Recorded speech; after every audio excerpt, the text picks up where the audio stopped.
Have you ever walked into a room feeling confident, only to walk out 10 minutes later questioning your own memory?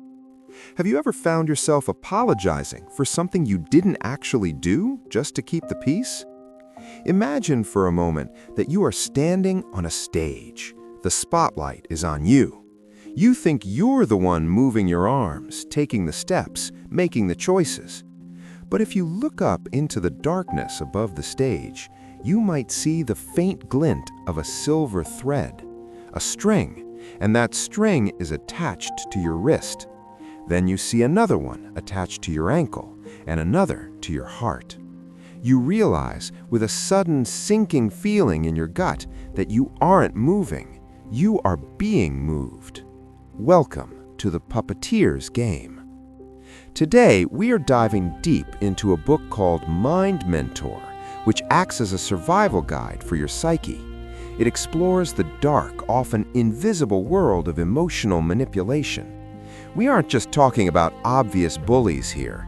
We are talking about the subtle, intricate psychological tactics that friends, partners, family members, or even bosses use to pull those strings. By the end of this video, you are going to learn how to see those strings, how to understand the person pulling them, and most importantly, how to take a pair of scissors and cut them once and for all. Let's start with a story. I want you to picture a woman named Sarah. Sarah is bright, empathetic, and hardworking.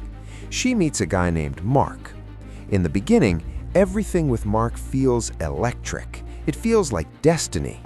But Sarah doesn't realize she has just entered a game she doesn't know the rules to. The book Mind Mentor makes a very important distinction right off the bat. It tells us that not all influence is bad. In a healthy relationship, influence is like a two-way street. It's based on honesty, consent, and mutual respect. You share an idea, your partner listens, and maybe they change their mind. That's healthy. But manipulation? That is entirely different. Manipulation operates in the shadows. Its goal isn't connection, its goal is control. It bypasses your consent and targets your vulnerabilities. It's designed to erode your trust in yourself so that you have to trust the manipulator instead. Think about Sarah. A few months into the relationship, she tells Mark she wants to take a weekend trip with her sister. A healthy partner might say, "Have a great time." But Mark sighs. He looks down at his shoes. He says, "I guess you can go. It's just, I've been having such a hard time lately, and I really needed you this weekend. But go, I'll be fine sitting here alone." Suddenly, Sarah isn't excited about her trip. She feels a heavy weight in her chest. She feels selfish. She cancels the trip. Mark smiles and hugs her. "I knew you loved me," he says. That right there, that is the tug of a string. That is the puppeteer's game. Now you might wonder, why does Sarah stay? Why do any of us stay when we're being controlled? The book explains this through a concept called love bombing, and this is the most dangerous phase because it feels the best. When Sarah first met Mark, he didn't critique her, he worshipped her. He sent her flowers, he texted her constantly, he told her she was the most incredible person he had ever met. The book describes this as showering the target with excessive affection and attention to create a sense of euphoria. It creates a chemical addiction in the brain. Sarah felt seen, she felt valued. But here's the brutal truth the book reveals. This wasn't intimacy, it was data collection. While Mark was flattering her, he was also learning her insecurities. He learned she was afraid of abandonment. He learned she doubted her intelligence. He was gathering the ammunition he would later use against her. Once Sarah was emotionally hooked, once she was dependent on his validation, the shift happened. The flowers stopped coming, the texts became short, the criticism started creeping in. This is a tactic called overpromising and under-delivering. The manipulator sells you a dream to get your commitment, but the reality is a nightmare. Sarah is now chasing the old Mark, the one who loved her so intensely. She thinks if she just tries harder, if she's just better, he will come back. She doesn't realize that the old Mark was just a mask. Let's go deeper into the toolkit of the manipulator. As Sarah tries to fix things, she starts to notice that reality seems to shift whenever she talks to Mark. One day, Mark promises to pick her up from work.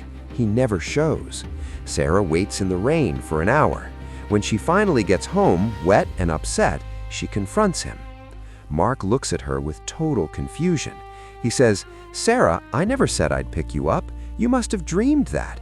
You've been so stressed lately, you're imagining things." Sarah freezes. She remembers the conversation clearly.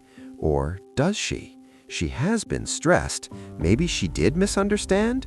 She ends up apologizing to him for being angry.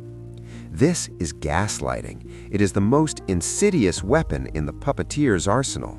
It is the denial of truth to make the victim doubt their own memory and sanity. The goal is to make Sarah trust the manipulator's version of reality over her own. And when gaslighting doesn't work, Mark pulls another string: guilt. The book describes guilt tripping as making someone feel responsible for events they cannot control. If Sarah tries to set a boundary, Mark says, "After everything I've done for you, I sacrificed so much for this relationship, and this is how you repay me?" It plays on Sarah's empathy. Manipulators know that good people hate hurting others, so they weaponize your kindness. They act like the victim, so you will step in as the rescuer.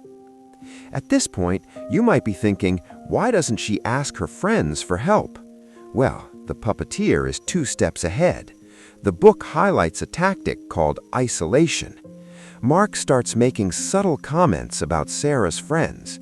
"They don't really want you to be happy," he says, or "Your sister is just jealous of our connection."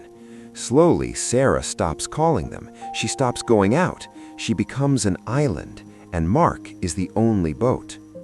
This isolation is critical because it removes the reality check. If Sarah has no one to talk to, there's no one to tell her, "Hey, that's not normal." And to make matters worse, Mark introduces a third player. He starts talking about a female coworker. "She really understands me," he says. Or he compares Sarah to his ex-girlfriend. "My ex never complained this much." This is triangulation. It's designed to create jealousy and insecurity. It creates a competition where Sarah has to fight for Mark's approval.